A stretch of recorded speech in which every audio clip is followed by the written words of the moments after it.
আসসালামু আলাইকুম, আমি Asiya Islam. Welcome to my channel cook master Bangla recipe. আজকে আমি আপনাদের জন্য নিয়ে এসেছি সবজি পরোটার রেসিপি। সো আর কথা না বেরিয়ে চলুন দেখা যাক এই সবজি পরোটাটা আমি কীভাবে তৈরি করেছি। Let's go to my channel. এই পরোটাটা তৈরি করার জন্য আমি এখানে নিয়ে নিয়েছি পেঁয়াজ কুচি, টমেটো কুচি, গাজর কুচি, ক্যাপসিকাম কুচি। আপনার বাসায় যে সবজি থাকবে আপনি সব ধরনের সবজি এখানে ব্যবহার করতে পারবেন। আর যত পরিমাপে সবজি আপনি ব্যবহার করবেন আপনার স্বাস্থ্যের জন্য ততটাই ভালো। আর সবগুলো সবজি আমি একত্রে একটা বলের মধ্যে নিয়ে নিয়েছি। এখন একটু লবণ দিয়ে সবজিটাকে ভালোভাবে মেখে নিচ্ছি। এখন যদি আমি সবজিটাকে একটু লবণ দিয়ে মেখে রাখি তাহলে আমার সবজিটা ভালোভাবে লবণের সাথে মিশে যাবে। আমার মেশানো হয়ে গেছে। এখন আমি একটা ঢাকা দিয়ে ঢেকে সাইডে রেখে দিলাম। আর অন্য আরেকটা বল নিয়ে নিয়েছি। এর মধ্যে আমি নিয়ে নেব 2 কাপ পরিমাণে আটা। আপনারা চাইলে ময়দা দিয়েও করতে পারেন, আমি এখানে আটাটা ব্যবহার করছি। আর আমি একটু লবণ দিয়ে আটাটাকে ভালোভাবে মেখে নিচ্ছি। আমার আটাটা মাখা হয়ে গেছে। এখন আমি যে সবজিটা মেখে রেখে দিয়েছিলাম লবণ দিয়ে, ওই সবজিটা এখানে দিয়ে দেব। দিয়ে এই সবজিটা দিয়ে ভালোভাবে আটাটা মেখে নেব। যেহেতু সবজি থেকে কিন্তু একটা পানি ছেড়েছে আমি লবণ দিয়ে মেখে রাখার কারণে, আগে আমি এটাকে ভালোভাবে মেখে নেব। তারপর দেখব আমার কতটুকু পানির প্রয়োজন। আমি আস্তে আস্তে ওই পরিমাণে পানি দেব আর ডোটা তৈরি করব। একেবারে যদি আমি বেশি পানি দিতে যাই তাহলে আমার ডোটা নষ্ট হয়ে যাবে। আমি একটু একটু করে পানি দিয়ে পুরো আটার খামিরটা তৈরি করে নিচ্ছি। আপনারা দেখতেই পাচ্ছেন।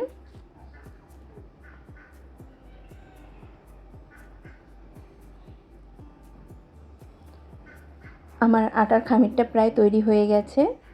আমরা নর্মালি যেভাবে পরোটা তৈরি করি এটাও সেম প্রসেসেই, কোনো এক্সট্রা ঝামেলা নেই, শুধু সবজিটাই আপনার অ্যাড করতে হবে, এছাড়া আর কিছু না।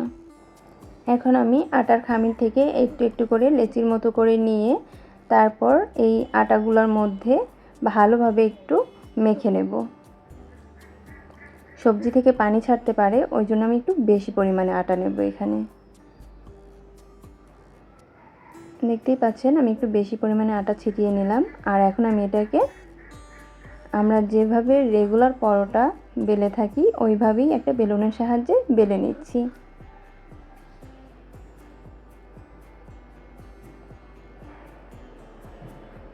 কোনো ঝামেলাই হবে না।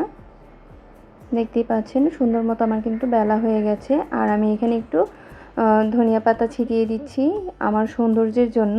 আপনারা চাইলে এটা সবজির সাথে একসাথে মিশিয়ে নিতে পারেন। আর যদি উপরে একটু ধনিয়া পাতাটা ছিটিয়ে দেন তাহলে ওটা দেখতে আরেকটু বেশি সুন্দর লাগবে। আমি ধনিয়া পাতাটা দিয়ে তারপর আর একটু বেলুনের সাহায্যে ভালোভাবে মিশিয়ে দিলাম, পাতাটা যেন উঠে পড়ে না যায়। দেখতেই পাচ্ছেন কি সুন্দরভাবে আমি পরোটাটা বানিয়ে নিয়েছি। সেম প্রসেসে আমি আপনাদেরকে আরেকটা পরোটা তৈরি করে দেখিয়ে দিচ্ছি। আর এই পর্যায়ে আমার ভিডিওটা যদি আপনাদের কাছে দেখতে দেখতে ভালো লেগে থাকে অবশ্যই আমার ভিডিওতে একটি লাইক করে দিবেন। আর এরকম সুন্দর সুন্দর ভিডিও পেতে হলে সবসময় আমার পাশে থাকবেন, আমার চ্যানেলটাকে সাবস্ক্রাইব করে বেল আইকনটি অন করে রাখবেন। আমি একটু বেশি পরিমাণে ময়দা দিয়ে তারপর আবার পরোটাটা বেলে নিচ্ছি। আপনারা বাসায় অবশ্যই এটা ট্রাই করবেন। আর এটা কিন্তু শরীরের জন্য খুবই উপকারী একটা খাবার। আমরা তো এমনিতে অনেক ধরনের পরোটা খেয়ে থাকি। আর এই পরোটাটা যারা সবজি খেতে চায় না, এটা আপনি বাচ্চাদেরকে তৈরি করে দিতে পারেন। বাচ্চারাও খুব সুন্দরভাবে এই পরোটাটা খেয়ে নেবে, কারণ এটা খাওয়ার সময় খুবই ভালো লাগে।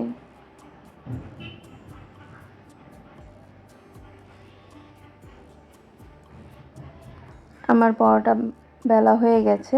এখন আমি চুলায় একটা প্যান বসিয়ে দিয়েছি। প্যান দিয়ে ওর মধ্যে একটা পরোটা দিয়ে দিয়েছি, প্যানটা একটু হালকা গরম করে। আর আমি একটা ব্রাশের সাহায্যে একটু ঘি ব্রাশ করে দিচ্ছি একটা ফ্লেভার আসার জন্য। আপনি সাধারণ নর্মাল সয়াবিন তেল দিয়েও ভেজে নিতে পারেন। আমার কাছে ঘিটা দিতে ভালো লাগলো, ঘির যে একটা ফ্লেভার আসে ওই জন্য আমি ঘিটা দিয়ে ব্রাশ করে নিচ্ছি। অল্প অল্প করে ব্রাশ করে করে তারপর আমি এই পরোটাটা ভেজে নিচ্ছি। একটু নাড়াচাড়া করে নিতে হবে, একটু পরপর এটাকে উল্টে দিতে হবে, যেহেতু এটার মধ্যে সবজি আছে, সবজিটাও একটু সেদ্ধ হওয়ার ব্যাপার আছে। আর ভালোভাবে খেয়াল রাখতে হবে, এক সাইড যদি আপনি বেশি সময় রাখতে চান তাহলে কিন্তু পুড়ে যেতে পারে।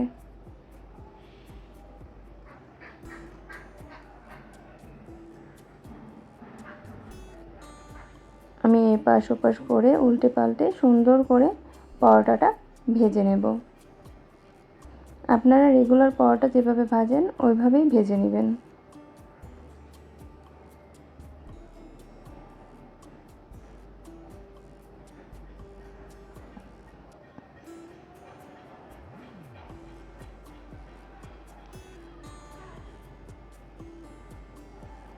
আমি সাইডগুলো একটু ঘুরিয়ে ঘুরিয়ে ভেজে নিচ্ছি, কেন মাঝখানটা কিন্তু আগে হয়ে যায়, সাইডগুলো একটু পরে হয়, ওই জন্য আমি একটু সাইড থেকে ঘুরিয়ে ঘুরিয়ে ভেজে নিলাম।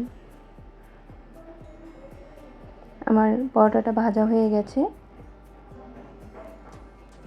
দেখতেই পাচ্ছেন। এখন আমি সেম প্রসেসে আরেকটা পরোটা ভেজে আপনাদেরকে দেখাচ্ছি আপনাদের বোঝার সুবিধার্থে।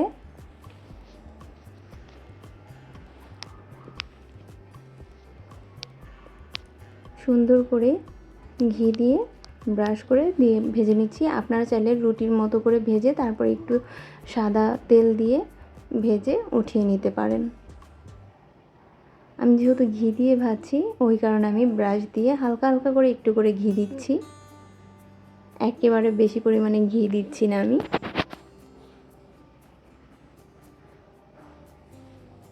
এখন আমি চারো সাইড থেকে ঘুরিয়ে ঘুরিয়ে ভেজে নিচ্ছি।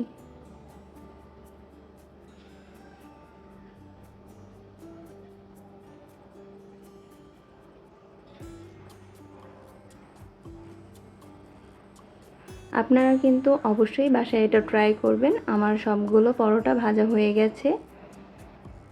এটা দেখতে পাচ্ছেন, দেখতে যতটা না সুন্দর হয়েছে, খেতে কিন্তু এটা তার চাইতেও বেশি টেস্ট হয়।